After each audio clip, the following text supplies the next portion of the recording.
Yo, what's going on, guys? Another episode of Untitled Fishing, and today is something I've been waiting for forever. That's to teach you guys how to crappie fish, because that means that crappie fishing is right around the corner. And for all of you guys out there, or girls, that may not know like the order that fishing goes, at least in my life and most Minnesotans' life, it goes ice fishing for at least the new year, it goes ice fishing for a few months, and then the ice starts to melt, and then you get shore crappie fishing, and then you get some other kind of fishing in there, not much, you can go out to South Dakota fishing, and then opener comes around and that's when fishing actually starts. But what we're going to be talking about is the beginning part of actual open water fishing, the crappie fishing from shore. I'm going to teach you guys how to do it in a really simple manner. My most viewed video, actually, with over 10,000 views, is this video, and I figure I made that video 2 years ago now, and I definitely feel like my videos now are a lot better than then, and also what I know about crappie fishing has definitely changed over the past 2 years. So I'm going to relay that information to you guys, what I've learned and whatnot, and make sure that if you guys are not already, to subscribe, because there's going to be a lot of crappie fishing videos coming out soon.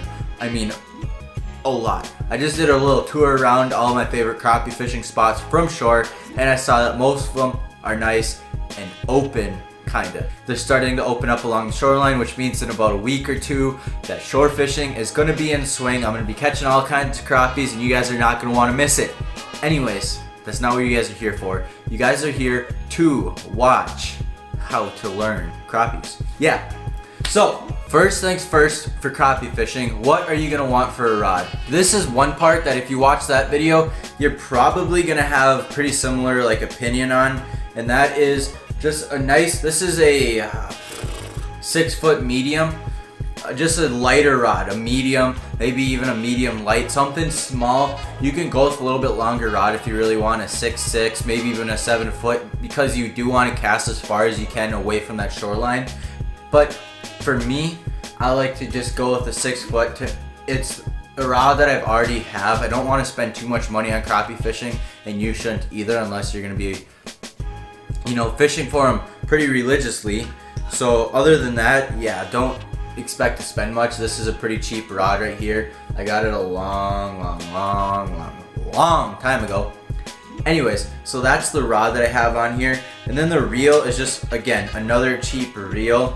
This actually doesn't even have the right handle on it. It has some other cheapy handle because the handle for this one broke. But anyways, yeah, just a cheapy reel on here on a cheapy rod. That's what I like to go with. I don't want to go super expensive for crappie fishing, mainly because it's not my target species, but also because you don't need that expensive gear for crappie fishing. It's a really simple fish to catch. It doesn't require 14 rods like bass fishing. And then, last but not least, for this at least, the line, I like to go 4-pound line. 4-pound to me is the perfect, happy medium between 6-pound, where it's just going to be really heavy line and might cause the fish to see it. I don't know if the crappies really care or not. I feel like 4-pound is going to not matter. They're not going to need to care or not.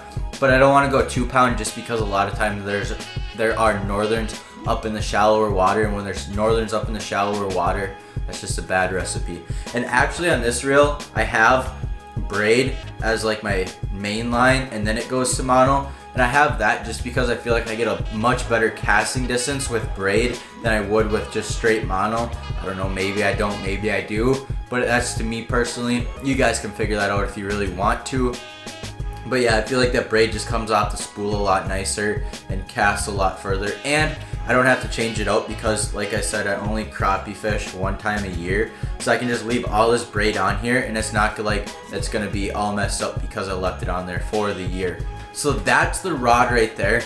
Now, a few of my favorite ways to catch crappies from the shore are right now.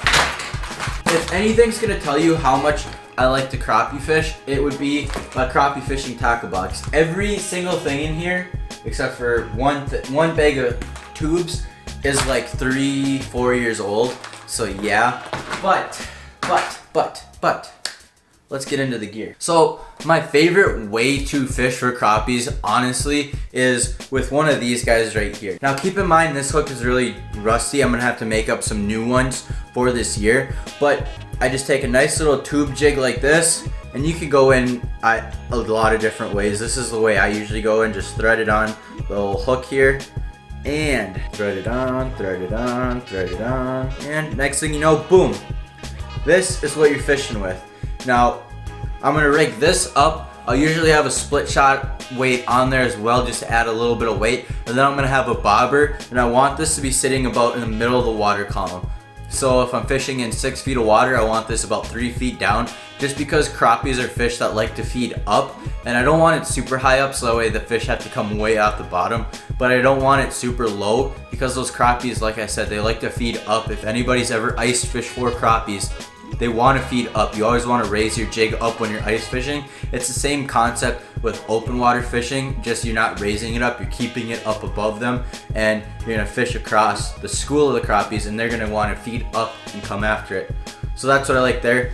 And then I like to have a bobber. Any kind of old bobber will work. This is actually one that I wouldn't want to use just because it's really light. Like, there's no weight to this. I like to get bobbers that are like the snap-on ones. One, because I can easily change out from using a bobber to using, you know, like something that's one of the next technique.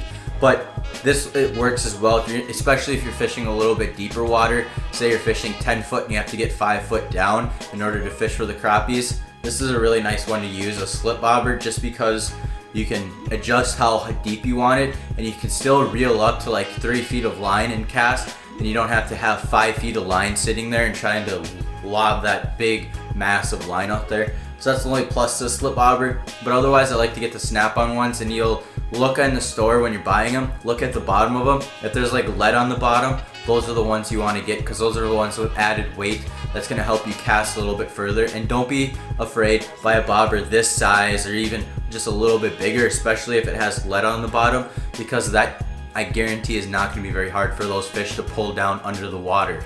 Now, my next favorite technique, and this is honestly a really close second to that last technique to catch crappies, is using a twister tail like this guy right here. I like to go like a really, well, my GoPro just died, but we're back in action. So like I was saying, twister tail, that's what you want to get. That's a really close second to the old tube under a bobber technique. This one I like to use a lot more when the water starts to warm up a little bit maybe, and the fish are just becoming just that little bit more active. Maybe there's a big school of them out there and you just want to bring something through that school of fish and just try to get anything to bite. That's when this guy works really nicely. With this right here, I'm gonna want to go with more of a style of jig like this, where it's more of a longer shank hook, and then it has something to keep the plastic on. Like jigs that I make, at least, are one of these. They're called a teardrop jig or a round head jig. You can buy them pretty much anywhere. They're really inexpensive, but they're really nice. This maybe is just a little bit too big. I'd probably go with like an 1/8 or maybe even a 1/16 of an ounce, especially with a plastic this size.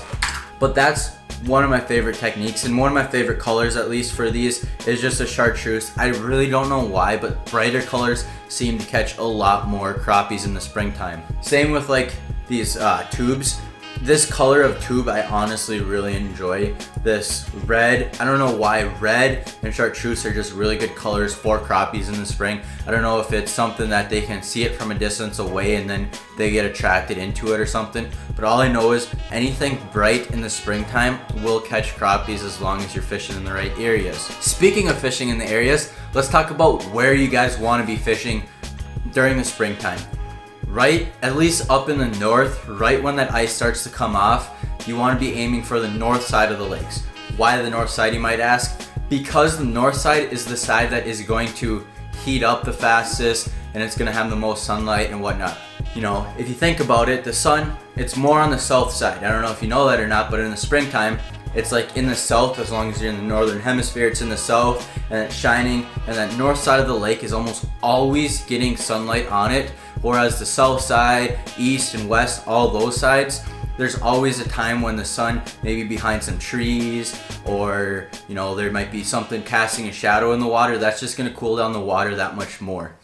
One thing you want to look for in the springtime as well is some kind of harder bottom or current. Those are the two things that are going to attract crappies like wildfire. The rocks are gonna cause the water to warm up much faster, and current is gonna draw in minnows, and those minnows are exactly what the crappies are looking to feed up on before they go ahead and, you know, get their spawn thing on. And then also, if you are an ice fisherman, maybe some place that you caught crappies in the ice season, just find a shallower bank that's to the north, presumably. Yeah, I don't know. Anyways, find a shoreline that's up by the north maybe and try fishing there, and you're probably gonna get bit there just because the crappies, they don't want to swim all the way across the lake if they don't have to.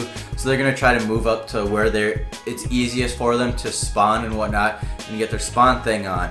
So when exactly am I gonna be wanting to fish for crappies? Well, me personally, here in Minnesota, I can't really fish for anything else except for crappies, maybe sunfish or perch, but nobody wants to fish for those. So mainly crappie fishing is a springtime thing. As soon as the ice gets off, actually not even as soon as the ice gets off, as soon as the ice is far enough out from the shoreline that I can make a cast, I'm gonna be fishing. You guys will see it in the coming weeks from now, but as soon as that ice comes off and, you know, well, not comes off, but moves off the shoreline's all melted and whatnot, and you can make a cast 20-30 feet out there, I'm gonna be fishing, just because, especially towards the evenings, those crappies like to move up into the shallower water, and you're almost guaranteed to catch at least some kind of fish. And I'll be doing this all the way up until opener, you know, just because I can't fish for anything other than sunfish, well, other than sunfish, crappies, and perch, like I said. So I have to be going for these good old crappie. So yeah. Now, if you guys have any further questions on crappie fishing, I'm more than happy to let you guys know some of my secrets if you just ask them down in the comments. I don't know all the secrets you guys maybe want to know, so that's why I ask you guys to just comment down below any kind of questions you have, because I can't, you know, read your minds and know everything that you don't know. But yeah, and then also make sure to subscribe if you learned anything, or you're excited for this whole fishing season to come around, because I'm really excited for this ice to get off the lakes. If you couldn't tell from my past couple videos, I'm really getting tired of this whole ice fishing thing. And last but not least, like I said, I will be coming out with crappie fishing videos coming out soon. So again, if you have not already, make sure to subscribe. We currently have 361 subscribers to go at the time of this recording. I know because got a little whiteboard. There we go. I got a little whiteboard over there that tells me what to go. And just a little hint for anybody still sticking around, I am having something special when I hit 650. I know, newsflash, shocker. Something special is coming to the channel when I hit 650 subscribers. So make sure, if you're still watching this and you're already subscribed, to share this with somebody who is not subscribed and tell them, hey, get me to 650, because yeah. Anyways, thanks for watching, guys. I really appreciate it. Hopefully teaching you guys a thing or two about this whole crappie fishing thing. Like I said, just leave the comments down in the description. And also make sure to be ready next Tuesday. There'll be another video just like this one, but hopefully on the water, not me talking, because I'm kind of getting tired of talking to you guys. Thanks for watching. I'll see you guys next week. Peace.